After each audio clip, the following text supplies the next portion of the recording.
Uh, Good evening, everyone, and welcome to this event. My name is Martin Hamilton, and I'm Director of Leeds Civic Trust.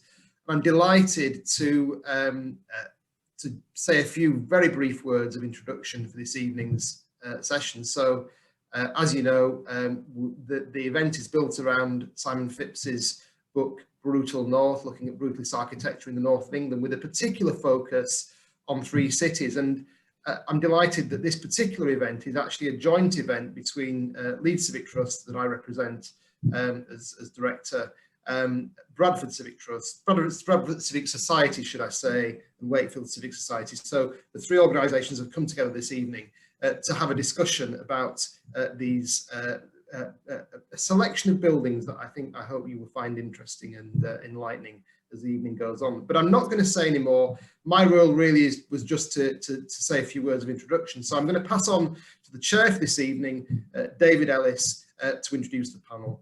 David. Thanks, Martin. Good evening, everyone.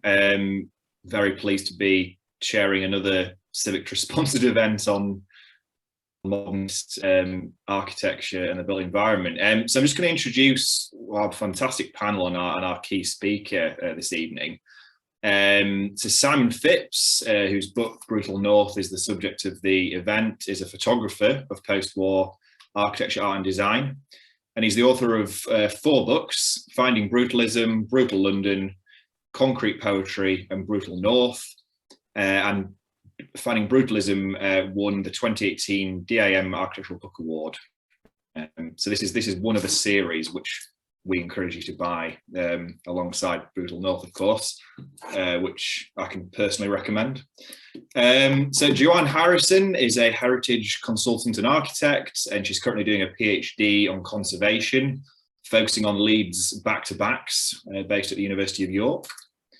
And I know, that's covers extensively. It's really interesting work. Also got Cunningham, who's the chair of the Bradford Civic Society and has been since 2017. And he also serves as a councillor for Bradford City Council. And I think Cy's currently working on the bid for Bradford to be the UK City of Culture in 2025. So that'll be an interesting frame for some of the buildings we talk about in that city. And finally, our very own Cliff Stead of Leeds. Cliff is an artist based in Leeds, and his work covers architecture and cityscapes. He's a member of the Civic Trust Leeds Planning Committee and Council, and he's also the creator of the Leeds Owl Trail. So just to set out the basic structure of the evening, Simon is going to give a roughly 15-minute overview of the book, Brutal North. We're then going to segment the event into three chunks, each of which will look at a set of buildings in each of the 3 cities, so Leeds, Bradford and Wakefield. And that is when our panel will start to discuss the buildings, their views on them, and some of the issues that Simon's work raises. We're not going to have a Q&A slot, so we encourage you to ask questions and discuss amongst yourselves, as they say, which is one of the great sort of features of online events. You can talk amongst yourselves, but we'll try and pick up some questions, or I will sort of dynamically as we're live and put various points. I will do my best to try and ask a broad range of questions, but they can come thick and fast, as I expect they will. So I apologise in advance if we don't pick you, but we'll try and feed in some audience questioning as we go. And then we'll probably have time for a quick conclusion looking at the future of Brutal North. So without further ado, I'm just going to mute myself and hand to Simon to give the opening talk. So Simon. Oh, hello, good evening. Thanks everyone for attending this. It's, as David was saying, it's based around my book, Brutal North, which was published late last year, and tries to give a sort of fairly broad survey of some of the magnificent modernist architecture in the north of England, covering the entire region from Sheffield in the south to, I think the furthest point is probably Carlisle in the north. But anyway, it's a fairly comprehensive selection of buildings, and I'm going to do a small tour through some of the architecture in the book. Well, I am, if I can get my PDF to work. There we go. The first building is the Halifax Building, which was built as the headquarters for the Halifax Building Society, one of a number of mutual building society headquarters built across the north during this period. This is probably one of the, well, I would say probably the finest. They were designed to reflect a prestige and ambition which became associated with the kind of vision of these societies, and the Halifax Building in particular exemplifies this, not just because of its innovative and forward-thinking design, but because of the sort of material qualities built into it, and down to things such as the on the right-hand side, this venting system is designed to sort of provide ventilation for the archival storage way down in the basement of the building.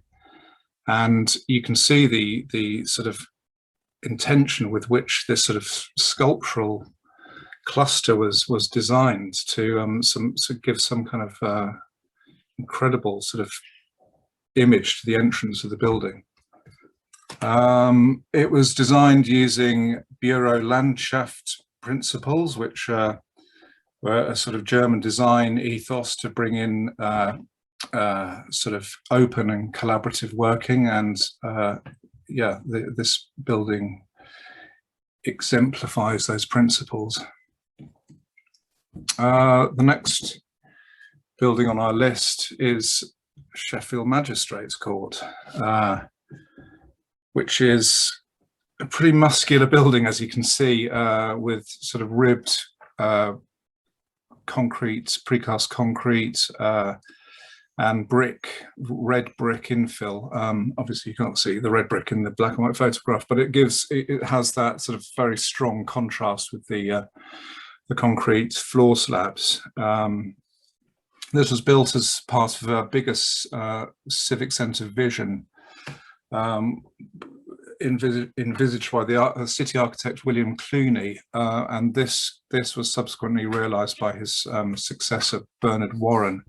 The other buildings that were to be part of this new civic vision were the Crucible Theatre, which is still with us, but the registrar office and the town hall extension have subsequently been demolished, which is another great shame, I think. Next, we're at the University of York and focusing particularly on the J.B. Morel Library. The University of York was designed by Robert Matthew Johnson Marshall and Partners, and was the first large site to use a thing called the clasp system, which was designed as a way of quickly putting buildings together, and York uses it extensively. The Morel Library was a later addition, again designed by Rumjum and named after the former Lord Mayor of York, due to his lobbying for the university in the first place. He was very supportive of it. The walkway running across is something we'll return to later. These things appeared in a lot of university design of the period during the 60s and 70s, and the reason will become apparent later on when we discuss Leeds University. The sculpture in the foreground is a beautiful cast aluminium sculpture by Austin Wright. It's untitled, and it was made in 1967, and it's actually listed grade 2. And actually across the whole York University campus, there's a really wide variety of art and objects. It's a beautiful campus. So moving further northeast, we come to Redcar and Steel House, which is the former headquarters of British Steel, now empty and awaiting some kind of renovation. I've seen some pictures which look pretty unpromising. The whole thing's to be reclad and lit with the usual sort of gaudy light display, but the actual integrity of this building as it was built, with these really nicely realized sort of banding between sort of different brick stocks and this interlocking hexagonal composition, is really quite striking, I think, and is kind of reflective of Sunderland Civic Centre up the coast by Spence, Bonington and partners. Again, there's this hexagonal thing going on. Maybe it was a sort of theme at the time, but it kind of it makes for these kind of quite dynamic but harmonious compositions. So further on into Newcastle and the Byker Viaduct, which is a beautiful sort of sinuous 815-metre long railway bridge that sweeps over the Ousburn Valley to carry the light metro system. It's flanked, but also by two other bridges. So there's three bridges that cross the valley. So it's quite a striking, sort of striking scene when you see all three of them together. You got the railway viaduct, as well as the light metro and a road bridge as well. This was quite an innovative structure, well, very at the time when it was built, using precast sort of cantilevered concrete sections, which were actually held in place by glued epoxy joints, which was, for the time, again, as I say, was very, very innovative. It won a Concrete Society Award for Civil Engineering in 1980, and it still looks remarkably new and fresh, I always think. Sunderland, the town central area, was again, like many towns of that era, was extensively redeveloped. This particular development was designed by Llewellyn Davis Weeks and partners, who later went on to design the master plan for the new city of Milton Keynes. It's a mega structure with a large shopping precinct below and 19-storey, three 19-storey tower blocks above, which have rather nice sort of chamfered corners and precast sills and lintels with this kind of rather pleasant pale brick infill in the concrete frame, which contrasts really nicely with the darker brown brick below.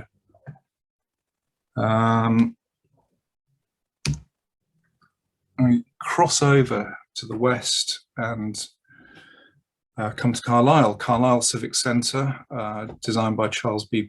Pearson and partners. It's a sort of three-part composition. There's an 11-storey cube block of offices at one end, with this low-rise central section, which was built as the Wright Hall originally. I don't know. I mean, I assume it serves a sort of similar sort of office service now. But the most striking part of it is the rotunda at the other end to the Q block, which was designed as a civic suite with a sort of elevated council chamber above.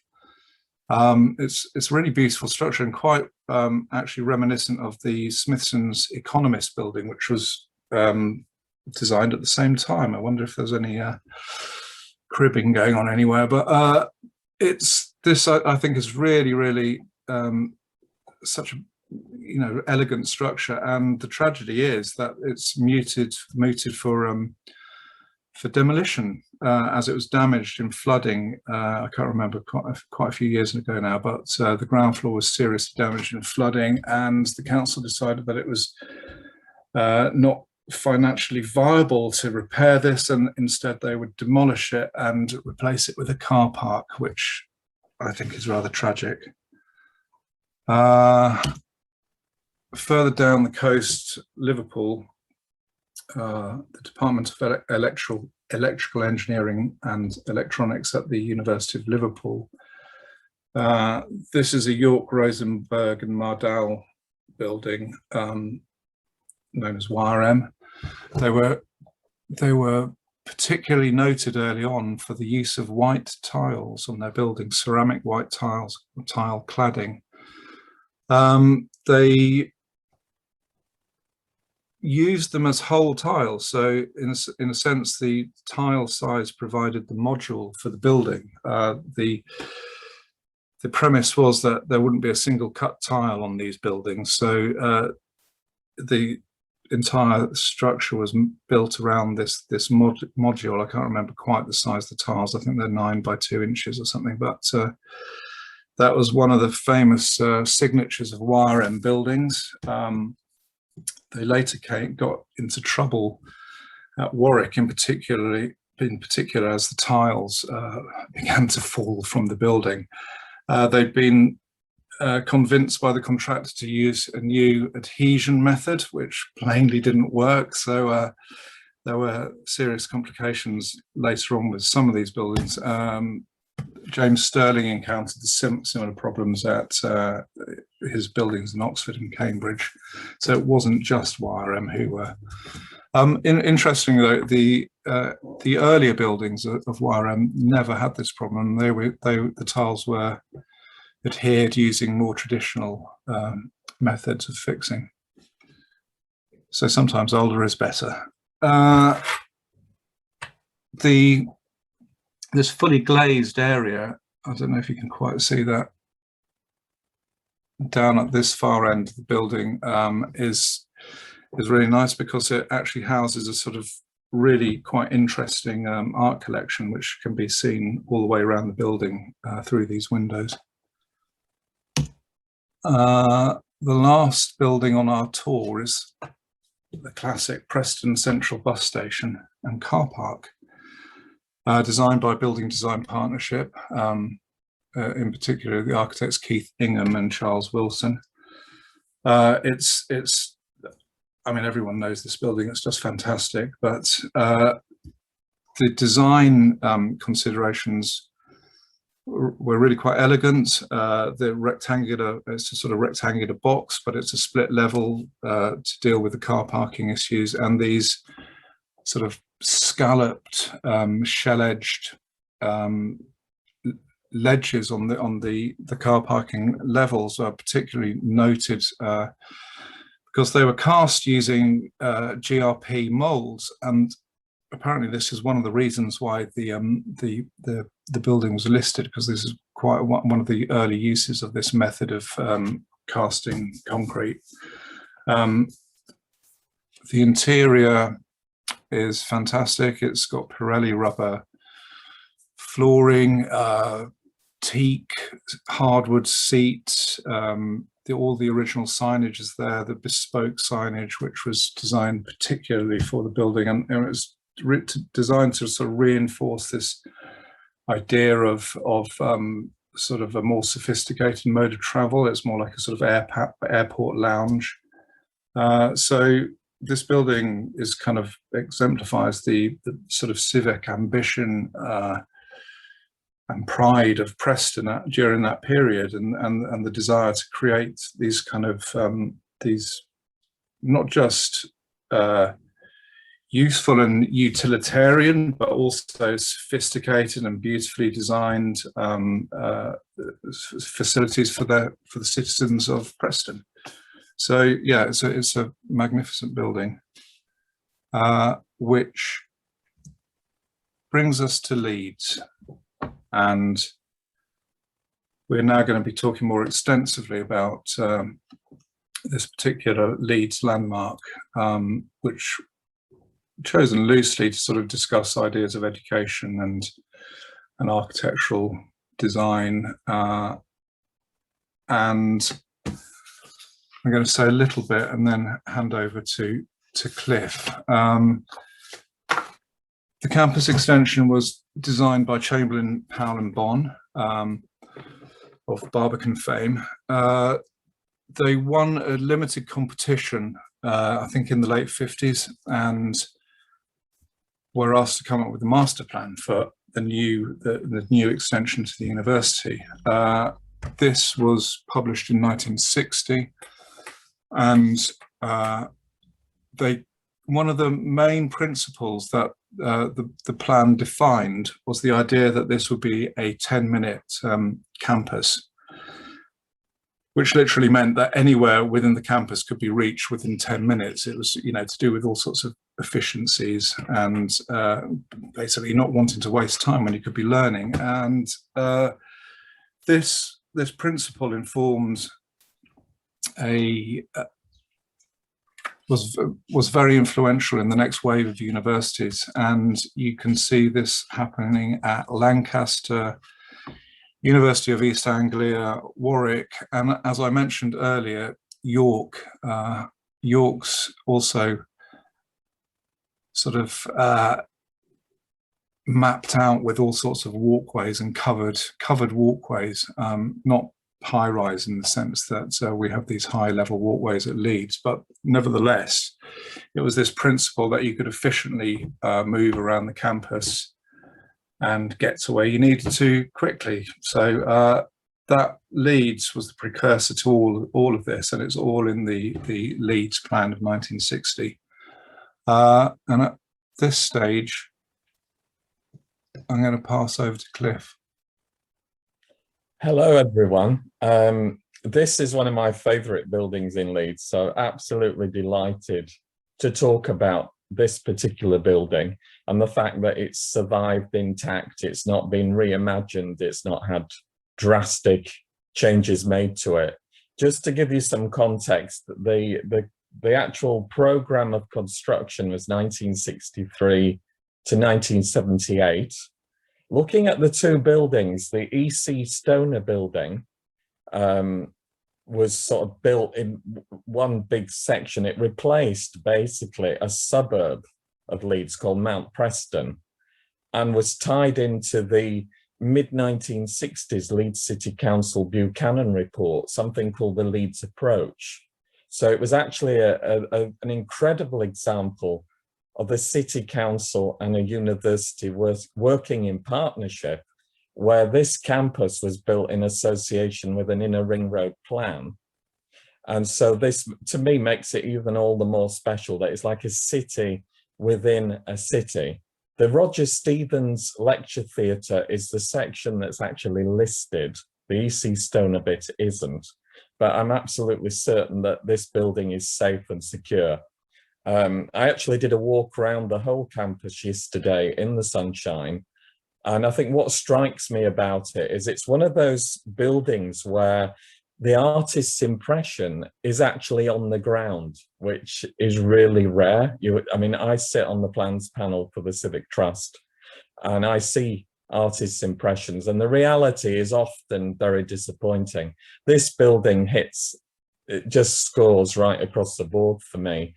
And I love the fact that it has the streets in the sky, which was something that if you walk around Leeds city centre, there are still a few examples. The Bank of England is a good example of the building that still retains its walkway in the sky. And the university also fell into that pattern of this idea that you could walk between buildings on elevated walkways. And that to me is what made it really special. The building has been refurbished over the years. The Roger Stevens building was actually painted, and also the campus buildings. The other factor about this design is the fact that they are they can be changed internally to suit teaching requirements. And at the moment, the university has a policy of it's basically revamping the whole campus at the moment.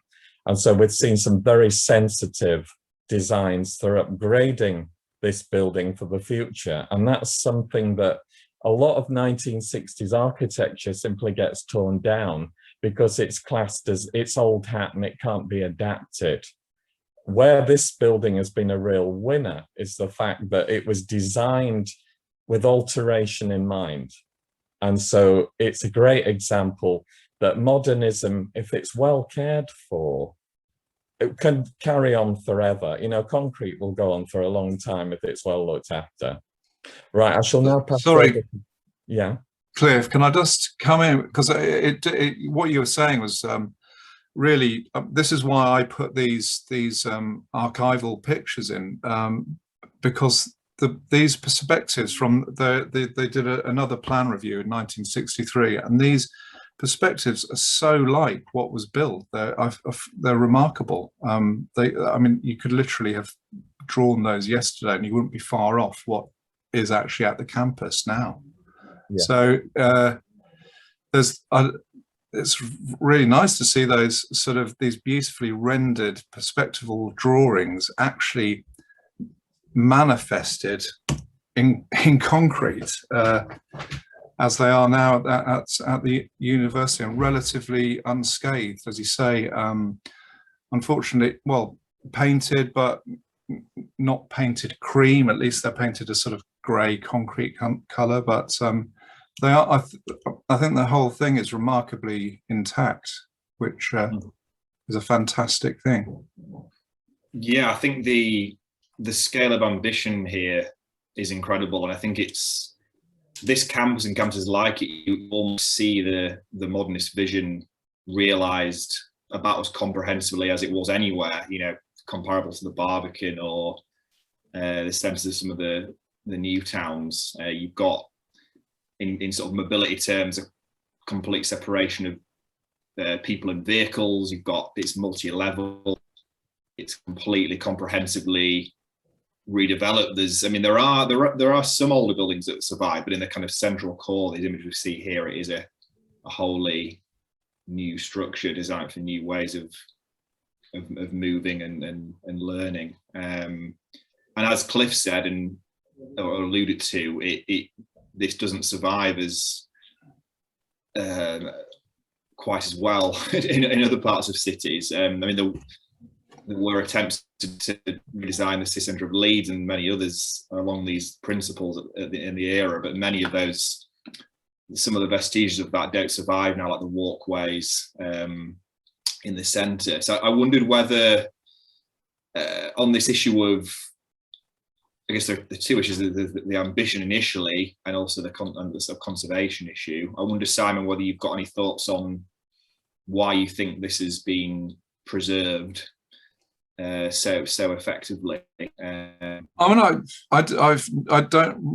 like to think it's because it's such an efficient 10-minute campus that it does its job and it doesn't really need much modification. I remember we were talking a while ago about the Roger Stevens building, which is the listed part, and I've never been inside the lecture halls anyway, but someone was telling me on that chat we had that each row of the lecture theatre seats has its own doorway out, and it's kind of design considerations such as that make a building long lasting.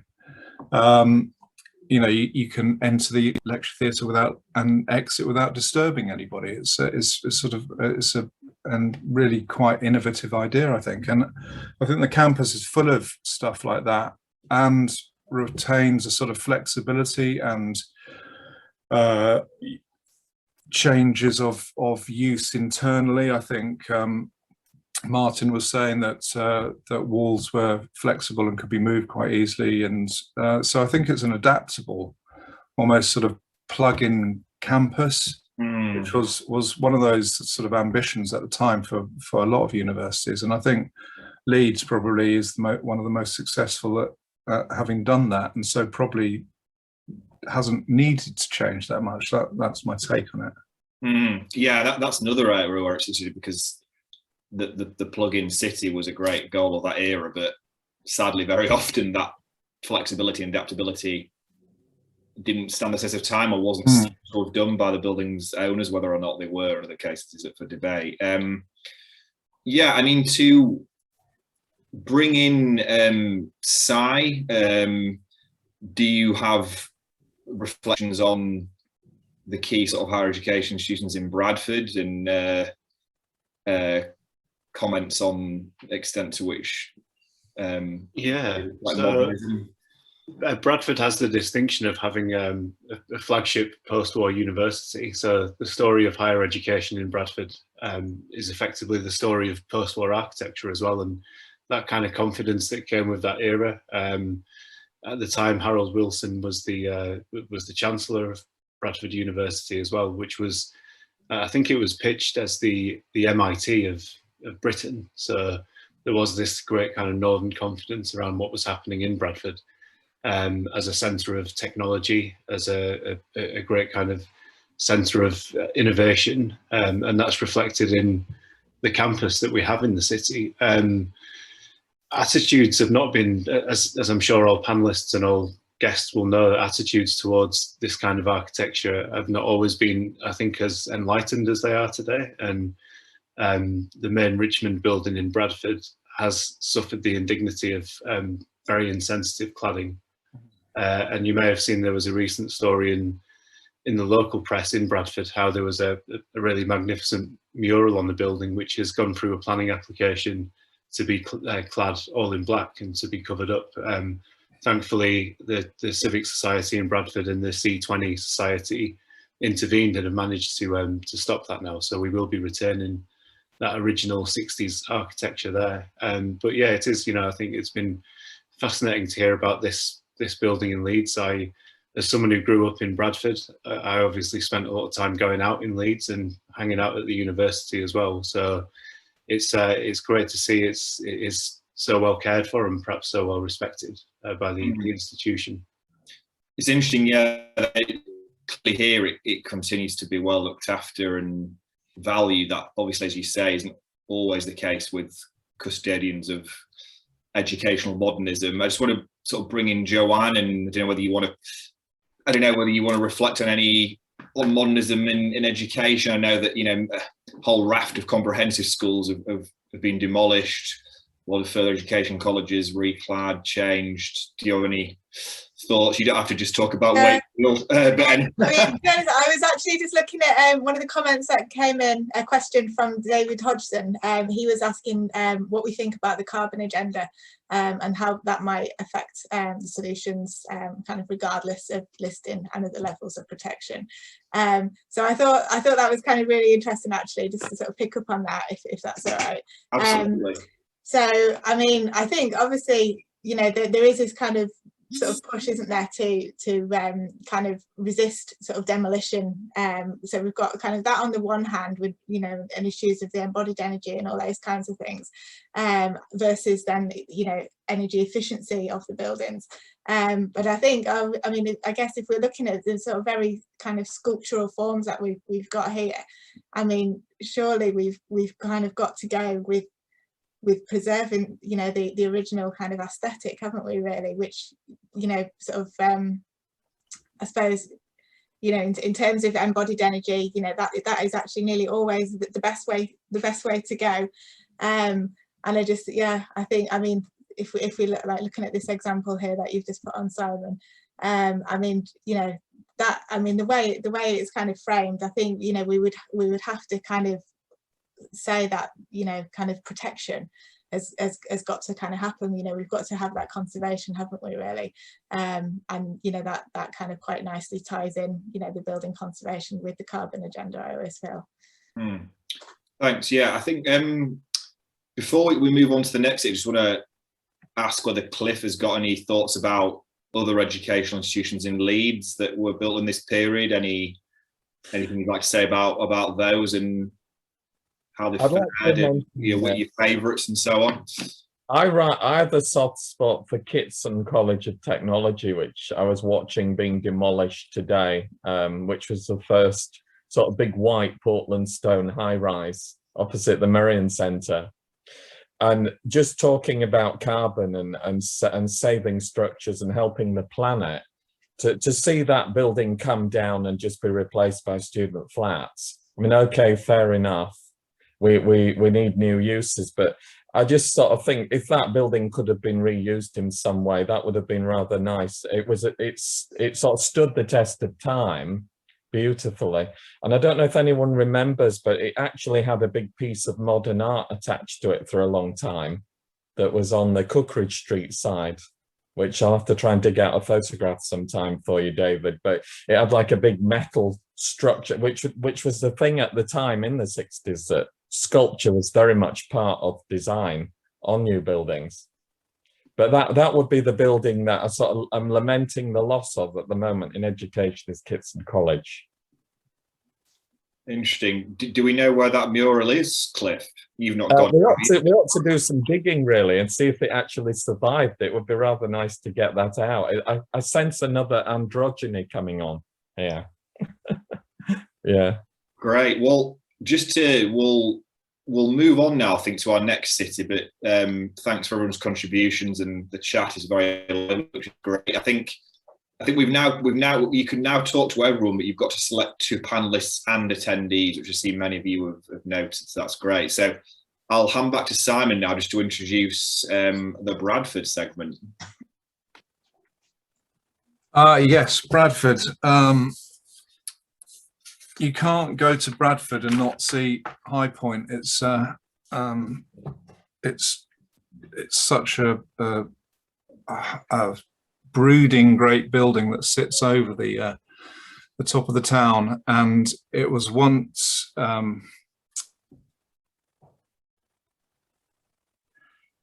it was built as sorry, let me start again. This was built originally as and called Permanent House, and it was built for the Bradford Permanent Building Society. And again, going back to the Halifax Building, it was built to represent a building society as its headquarters. It was built with prestige and ambition in mind.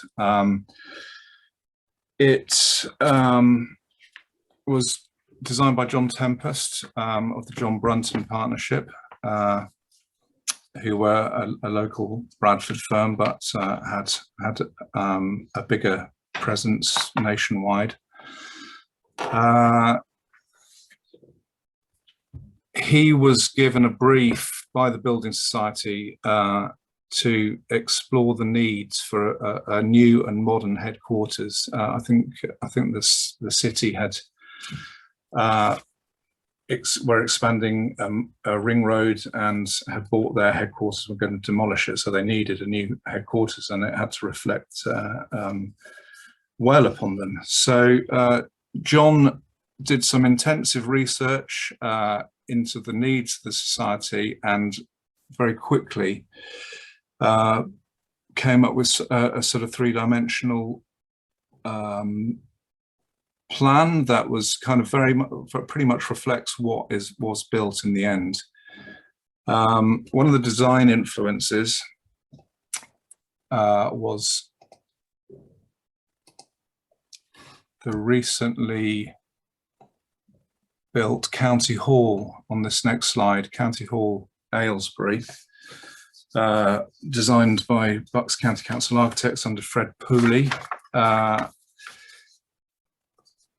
John had passed this building a number of times at another site when he was working for his previous employers, and it had a pretty big influence on him in terms of the 3D modelling of the facade. He found it interesting, and it was different to a lot of the more flat, less sculptural architecture that was going on at the time. He's did a sketch which shows the comparative voids and solids of this little here, A, County Hall, and B, High Point. This modelling was to change. Originally, John had wanted to have more glazing, and it was a late decision by the Building Society to actually have air conditioning that predicated the new design. Originally, the plan was to have cross ventilation, and consequently, the decision to change to AC meant that the modelling of the solids and voids changed.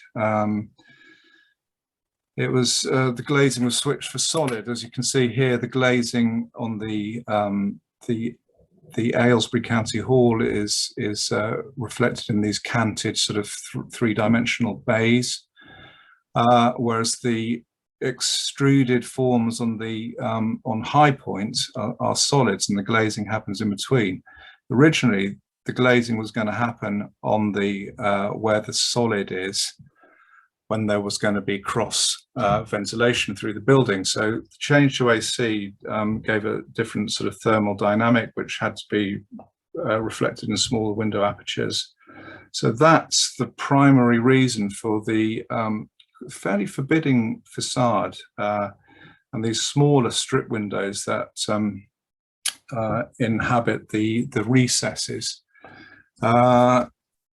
This, John feels, was this new sort of division between solid and glazing tipped over towards the solid, was the tipping point towards this kind of more brutalist feeling that was later ascribed to the building. I mean, it wasn't something they were considering at the time. It certainly wasn't considered, they didn't consider it to be a brutalist building in the sense that we understand it today. I've thrown in these other sculptures. I've always felt it was an incredibly sculptural form. I think, as John said, he was looking at these buildings like Pooley's County Hall, which is magnificently sculptural. And I think he was taking some of those ideas and wanting to sort of make this probably quite a sculptural piece, but also, you know, a very forceful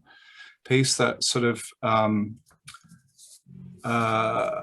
kind of gave a sense of solidity and strength, and the sort of feeling that you'd be all right putting your money in there and it wouldn't go missing. It's like, you know, it's like a proper bank, almost like the keep of a castle. So those are some of the design considerations. I'm throwing in the von Tongolu thing myself, but I can see some similarities between those spatial explorations and the outcome of John Tempest's building. This perspective drawing is remarkable in its similarity to my photograph, and I don't know how I ended up doing that. I don't know if I'd ever seen that perspective drawing before, but it's so close to the photograph is so close to the building, the perspective drawing, that I don't know, did I see it somewhere? It's a drawing that John sent me alongside this sketch, and this photograph from the Telegraph and Argus, which shows the building when it was first opened in 1973. You can see it's without all that clutter on the rooftop that I've managed to actually crop out of my photographs. It's littered now in telephone masts and signals, and you know, all that clutter that goes on with sort of telecommunications companies, which is kind of a, you know, effectively visual vandalism. But it looks very, very just kind of rational, sculptural, big sort of elegant slab, I'd say, of concrete with this wonderful strip of ribbon windows, which kind of is at the roof height of all the other surrounding buildings. It's a nice sort of compositional effect. As you can see in the drawing here, and in the previous photographs, the precast concrete panels were designed to have a sort of a groove that ran down them. This was to reflect a pattern of scale and proportion. The panels were constructed, as I said, precast concrete, but they also had they were mixed with the concrete was mixed with an aggregate of Pennine sandstone, so that the finished building would have matched in with the surrounding Bradford cityscape. Which it kind of perfectly does now with the sort of the blackened weathering and all the rest that goes alongside the sort of exigencies of weathering. But I still think it's a remarkable building, and I'd be very, very sad if something horrible happened to it. I'll pass over now. Yeah, I mean, on that note, we'll bring in Si. Before doing so, I'd just like to note that very excitingly, we have John Tempest is an attendee, and good. He's offered to answer questions if people wish. So that's absolutely fantastic. Not something. Well, I hope I did it justice, John. you can explain some of the things better. Telling you this now, Simon. That but yeah, to Si. Just whether you comment on what this building means to you, and tell us a bit about where it is today and what its future might be. I mean, it's one of I think a series of what Owen Hathaway called sort of the sort of building society of modernism of the Pennines. Not sure that was his exact phrase, but it's part of a genre, some of which survive, some of which don't. So yeah, Si, great. Well, I mean, reflections.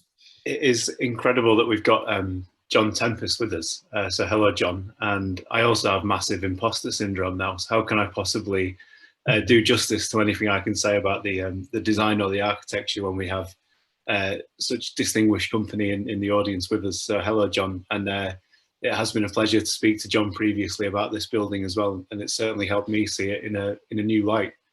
When you grow up in Bradford, you know about High Point without realising it. And that's because, as Simon points out, it's everywhere. And in the ward that I now represent, Bolton and Undercliff, it's incredibly hilly, and High Point just sort of randomly pops out of the hill wherever you're standing. It's a remarkable landmark for the city. And I think, you know, as well, Bradford's got formed for having to design things in incredibly awkward spaces. Even our flagship City Hall, built in the 1870s, is on a very awkward triangular plot, so quite similar to High Point in that respect. How did I sort of get into, I wouldn't go as far to say becoming obsessed with High Point, but I think it does come to reflect the zeitgeist of what's going on in Bradford, I think, at the moment. And I'm sure other civic societies who have a bit of history will testify that different eras of a civic society come to be defined by a particular style of architecture and a particular challenge facing a city. We're very fortunate in Bradford to have a very good archive that shows us that back in the 1940s, we were just as enthusiastically looking to tear down our Victorian architecture as we are now, perhaps not as admiring of this modernist architecture as we should be. So the challenge for us back in the 40s and 50s was arguments around whether buildings like Victorian St George's Hall were appropriate for somewhere like Bradford. And then as we move into the 70s and 80s, that continues as well. And we see from our archive that in the 90s and the noughties, Bradford's fallen out of love with its Art Deco architecture, and it wants to demolish the Odeon building. And thankfully that's now been saved as well. But that kind of brings us up to date, and no one had ever really had a discussion about modernism or about brutalism or about High Point in Bradford, yet it is such a huge part of the fabric of our city. So a bit of a risky strategy, but when we came to relaunch Bradford Civic Society a few years ago, we decided to have a public debate about brutalism and about this building in particular. And in February as well. So, you know, it was a real risky strategy. But I can see, you know, now we've got 270, 300 people joining this debate. I had nothing to worry about. But back then, you know, it was uncertain as to whether Bradfordians would actually be interested in coming and discussing the history and the future of this building. But lo and behold, they did, and we had a huge debate. We had Simon Jenkins, the architecture critic, who came up and said some not so nice things about High Point. There might be children listening, so I won't say exactly what he said, but he wasn't very kind about it. And we also had Catherine Croft from the 20th Century Society, who was far more complimentary about High Point and about the role that such architecture plays in a modern city like Bradford.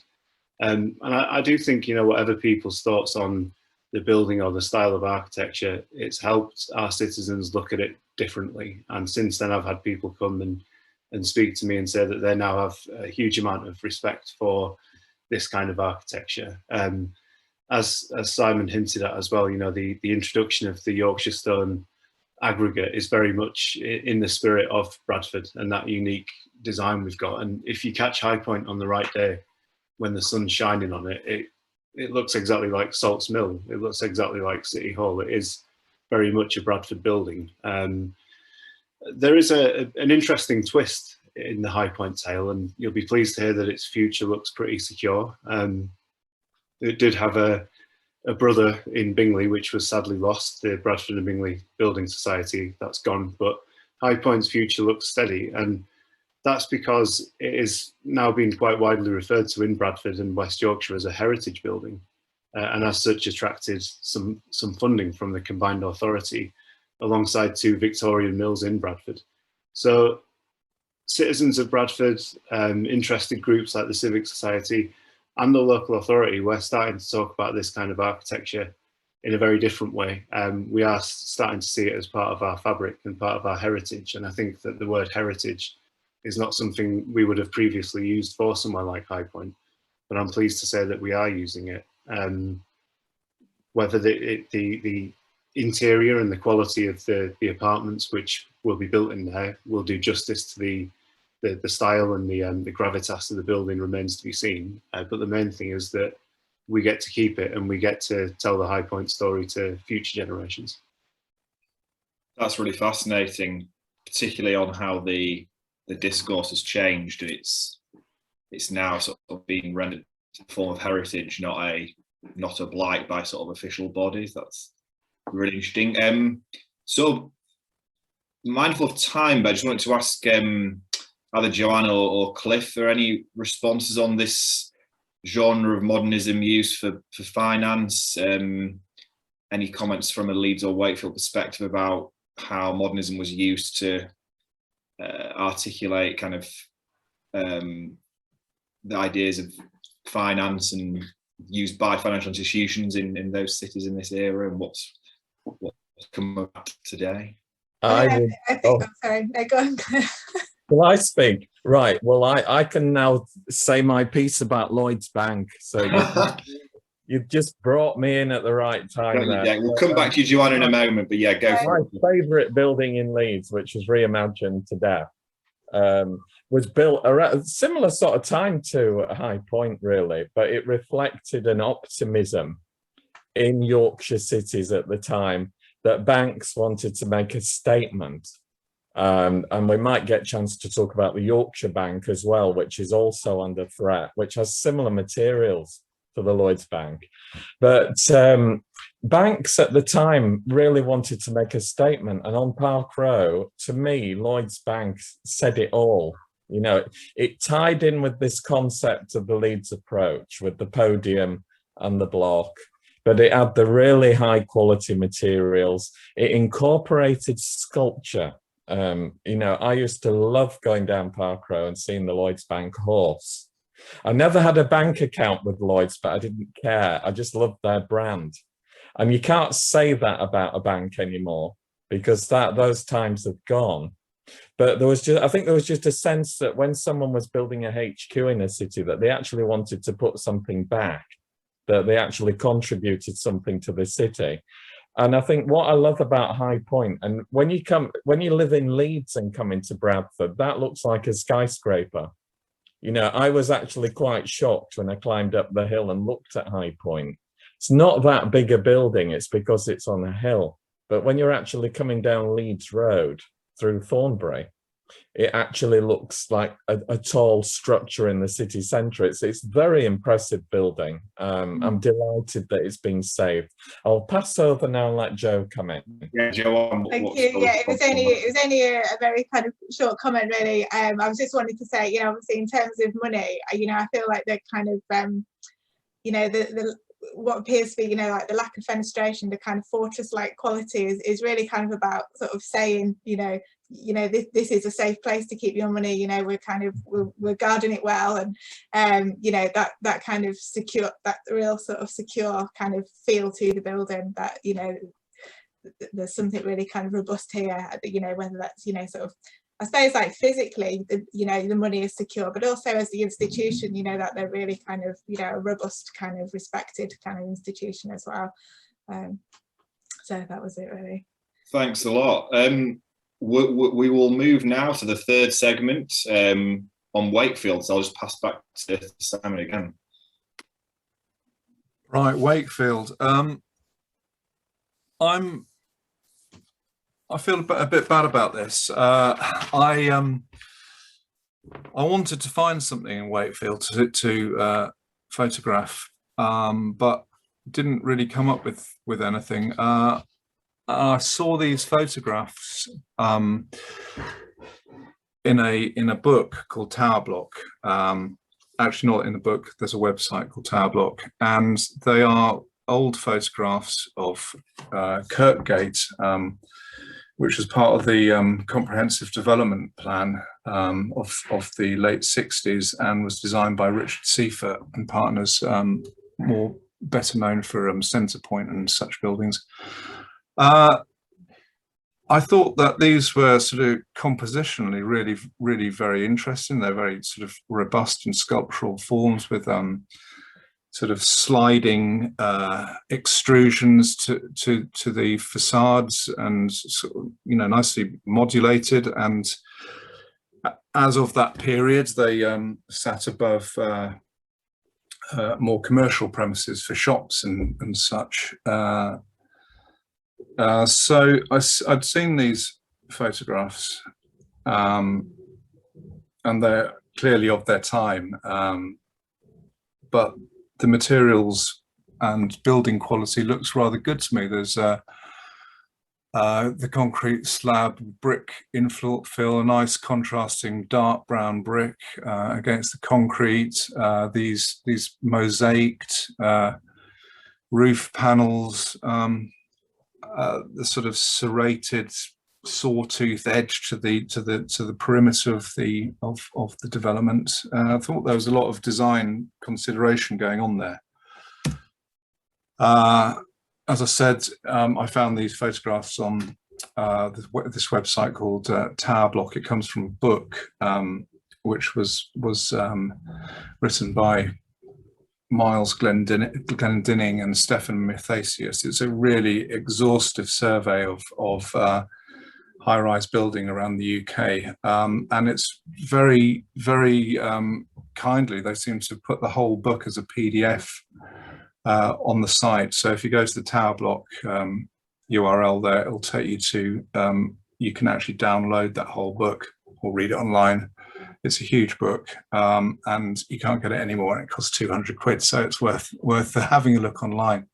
But it's full of these period photographs, mostly from the 80s, of a lot of post-war development. But this is what we have now. This is the Kirkgate development as it stands now. This is obviously a Google Earth generated image, and it kind of probably makes it look slightly worse than it actually is. But you can see the sort of the Wendy House, Toy Town aesthetics that have allowed an architect to place a roof like that on these very, very powerfully sculptural forms. Just seems absurd to me, how it was ever allowed to happen. This is really what the real world effect is, and it's kind of nullified any the integrity that was originally there to sort of create this. I'm kind of lost for words now, but I feel a bit bad that this is my contribution to Wakefield. I'd loved those buildings to have been without those ridiculous yellow caps on top, and I would have loved to have photographed that that particular area of Wakefield, because I think it was once pretty impressive. Right. Well. Now, yeah. So, Joanne, you are not a representative of Wakefield. You don't have to defend, or you can take any view. But what is, I guess, firstly, what's your response to this kind of postmodern reimagining of the original? Right. And are there other buildings that Simon should have photographed of a brutalist or more generally modernist language in Wakefield? I can't really think that there were any others that would kind of make a good example, really. But I think for me, this one, I do have mixed feelings on it. I think, certainly from the kind of the architectural language, I mean, it's gone from something that was actually quite a fine grain, obviously with the concrete and the brick and the tiles and the fenestration, and on those previous pictures, I don't know if you can just put those on, Simon, where we've got the like the horizontal kind of the cream of the concrete sort of showing through. And I feel that really, it kind of breaks the building down, into a much finer grain, whereas now where we've got this cladding on, that is all completely obscured. So instead of seeing these kind of much sort of smaller patterns, we now see these kind of 6 big kind of cuboids in each tower. And I have to say, I'm not a fan of the colours, and I'm not a fan of the roof, but I can sort of, on the other hand, I can appreciate that in doing that, it did actually at the time kind of improve the entrance into the centre of Wakefield. It's on the main route in from the south, and obviously now the Hepworth has been built as well, so you're coming past the Hepworth, and then this is kind of what you're faced with, and I think it, there's still, it doesn't make a great impression even now, because the lower level, which wasn't refurbished, hasn't really been well maintained, so that's not looking too good either.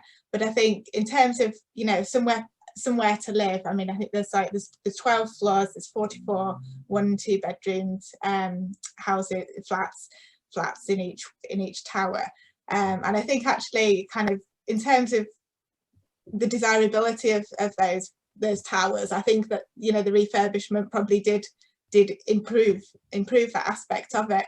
But for me, I think architecturally it hasn't really been very successful.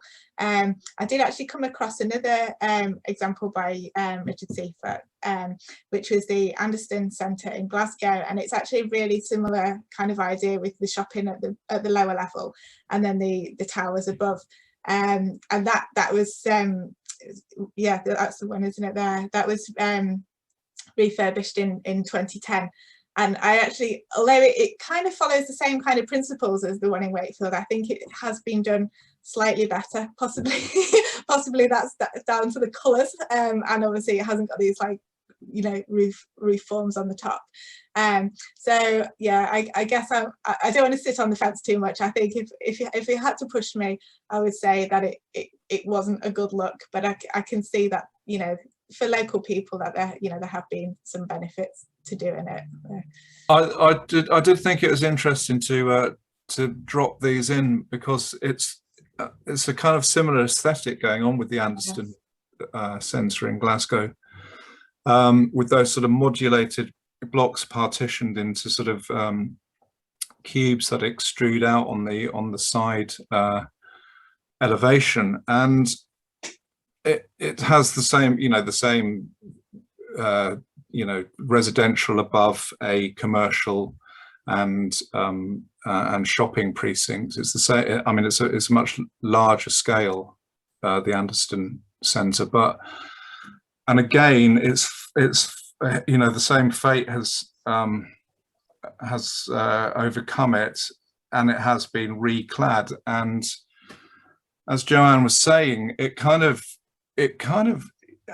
I mean, it's slightly less offensive in this particular example, but it does have that sense of just sort of like homogenizing the whole block. I mean, in the earlier photographs, you can see how interesting and modulated the facade is, with different textures, materials, void spaces that light can play on. But you look at what's been done to it subsequently, and it's just this kind of bland plastic sort of surface, which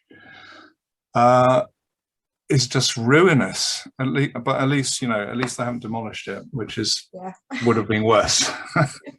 It's interesting. I mean, I think probably public housing, or now social housing, is maybe the example, this sort of genre where modernism has been least well preserved, or is least likely to have been seen as heritage, and buildings have been either demolished or reimagined, reclad, and that might have had certain benefits, but it's very often resulted in the loss of the original aesthetic and language.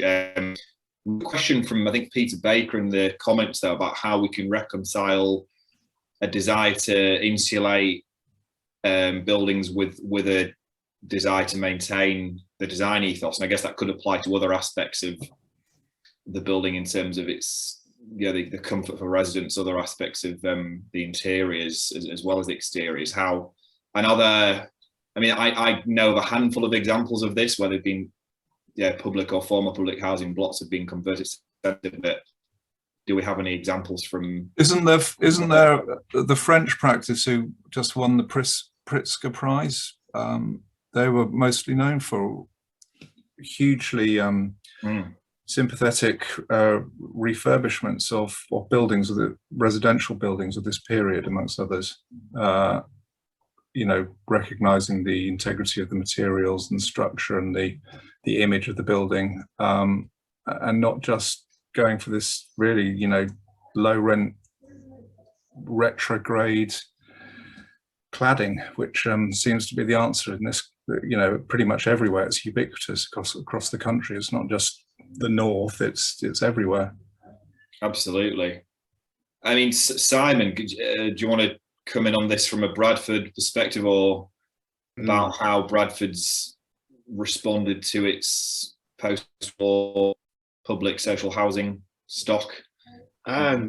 Sadly, I mean, not to end on an ominous tone, but I think you have to be careful what you wish for, because clearly, you know, those of us who appreciate this kind of architecture in these buildings want to see them repurposed and want to see them thrive again and well used. But the current policies which are swirling around, particularly around housing and particularly around the permitted development rights, which absolve developers of having to put in any sort of consideration to design, are resulting in some horror shows in places like Bradford. And I think I'd shared it with panelists previously, but it's worth sharing with a wider audience that we had some buildings of this nature in Bradford. There's a particular brutalist building called Oilercarna House, and permission was granted there to develop that into flats, some of which were as small as 18 meters square and didn't have any natural light.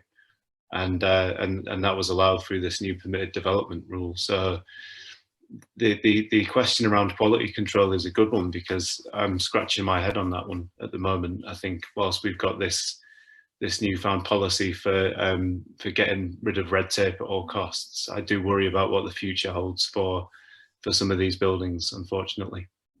Just linking into that as well, we've just had some comments about the environmental performance, because obviously it's the cladding is the insulation, and again, you know, I think, like, for me, I know obviously they I mean, this goes with kind of, you know, lots of sort of historical buildings, you know, and I think, you know, these are now kind of in that category, aren't they? You know, they're kind of coming up to the point where, you know, people feel that they're not kind of meeting their needs, they're not modern, they're not meeting you know, the environmental kind of performance requirements. And I think, you know, we need to kind of take a step back and look at, you know, should the regulations perhaps be applied to all of these, you know, older building types? You know, how appropriate is it, you know, whether that's kind of from a sort of performance point of view. I mean, particularly in older buildings, it doesn't always work, you know, to add the insulation, but you know, kind of aesthetically as well, and just kind of sort of, you know, if we take that step back and actually kind of assess things more holistically, you know, as a piece of architecture, as, you know, as a home or an office, or, you know, whatever type of building it is, and then, you know, kind of think more about, you know, what, you know, whether things need to be done, what needs to be done, and kind of how we then kind of manage that change, that we're not kind of destroying, you know, the kind of the historic, you know, and the kind of the heritage, you know, tomorrow's heritage, really. Yes. Thanks, Joanne. Clifford, have you got any comments about how modernist housing in Leeds has fared? I mean, just briefly, my favourite example of a 60s building repurposed where it's still pretty true to its original state, it's not in Leeds, but it's in Sheffield, and that's Park Hill, where, you know, because Leeds, of course, had Quarry Hill flats, and it also had Leek Street flats, which were massive, monumental concrete schemes that fell down due to a variety of reasons, you know, the construction type, the fact that a lot of these concrete buildings are a nightmare to heat and have issues with mold and damp. There's you know, antisocial issues and things like that.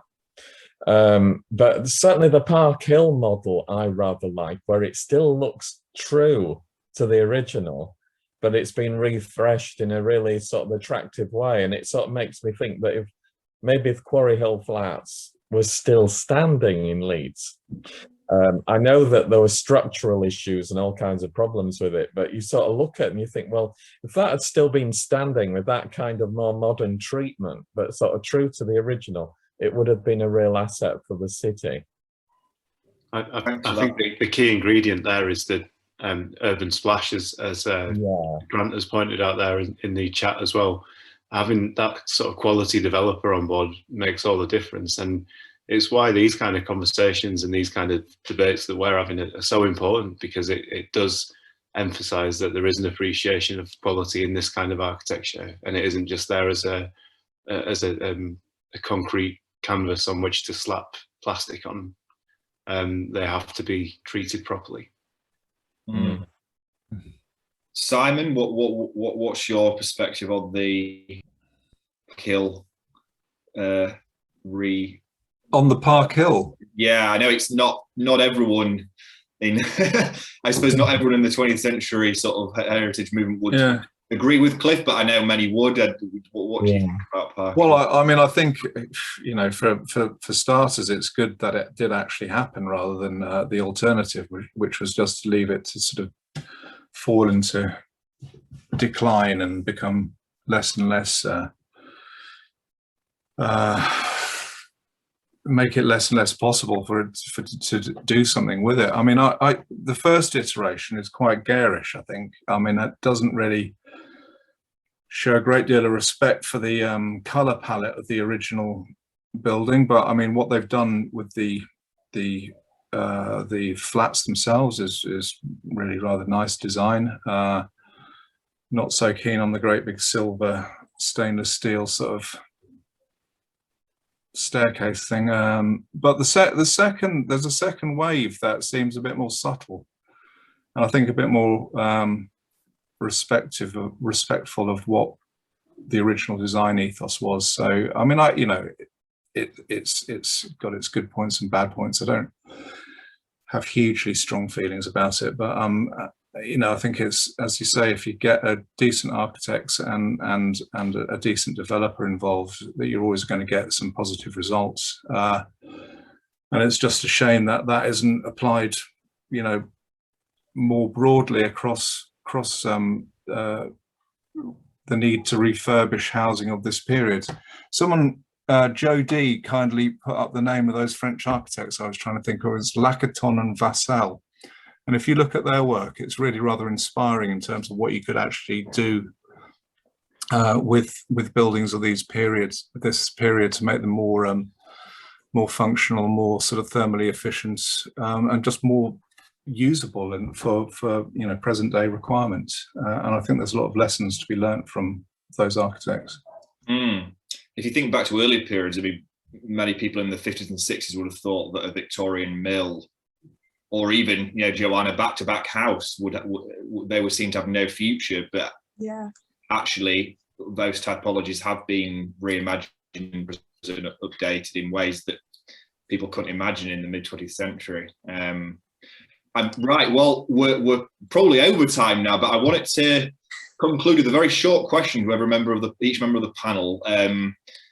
You don't have to say much on this, but is there a building in the kind of the brutal north genre that you would like to see preserved as heritage that perhaps doesn't have that status yet?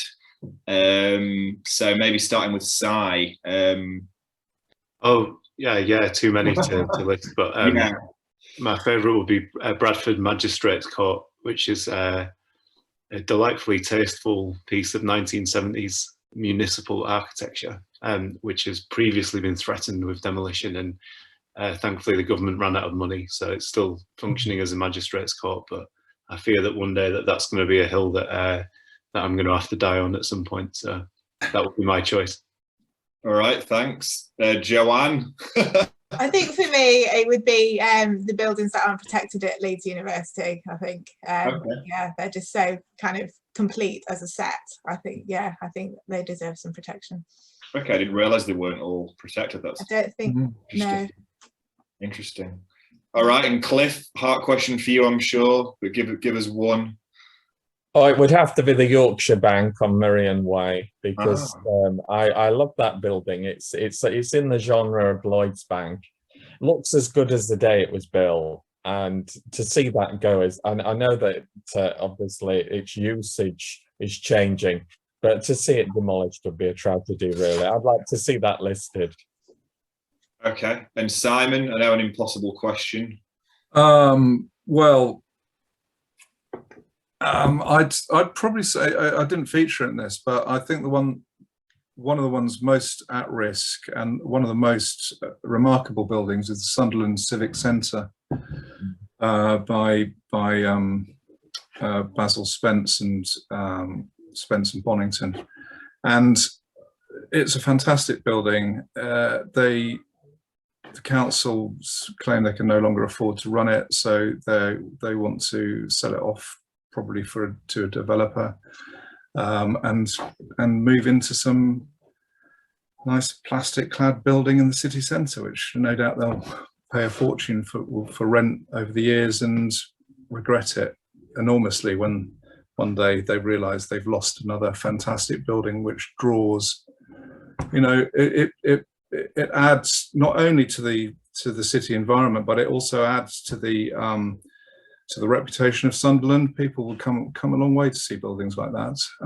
And when you abuse that heritage you have, you kind of lose something in your city, and you regret, as we talked earlier.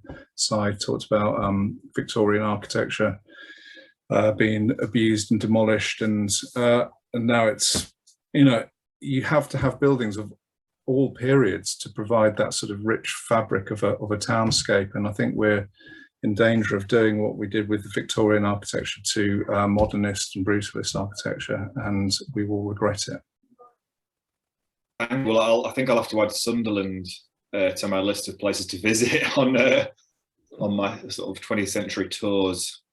Last one was Milton Keynes, which I'm still that's phenomenal. Interesting place. Clearly not the north, but Sunderland as a northern one sounds good. I've not been. Yeah, definitely. Well, yeah, I conscious of time, and our panel have done us proud. So just want to thank Simon, Cliff, Joanne, and Sam, as well as Martin for opening, and also thanks to the 3 civic societies for collaborating. Final plug for Simon's book. It's fantastic. I was very lucky to have it bought for me as a Christmas present, but I do recommend it.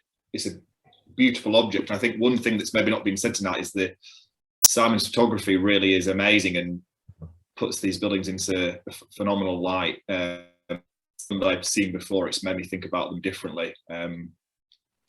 Sort of the imagery in the book. Thank you very much, David. Yeah. really recommend it. And, you know, some of them are quite famous, but it is a different perspective. So yeah, and I didn't actually realise how many other books you'd published, so I'm going to be investigating those. I think we'll have links to those on via the Civic Trust mailing. Also, a recording of this event will be available. I think the chat has got some really valuable insights and commentary and should be preserved for posterity, so I hope that's possible. So thank you for the attendees.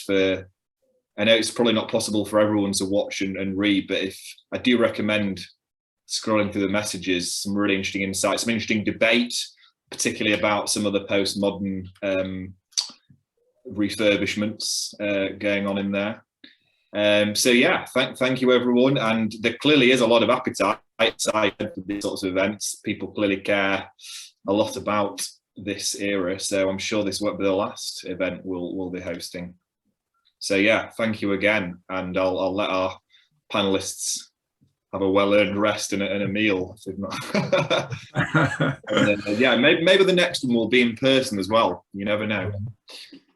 So thank you. Cheers. Thanks very much, everyone. Thank you. Thank you. Good night. Bye. Thank you very much.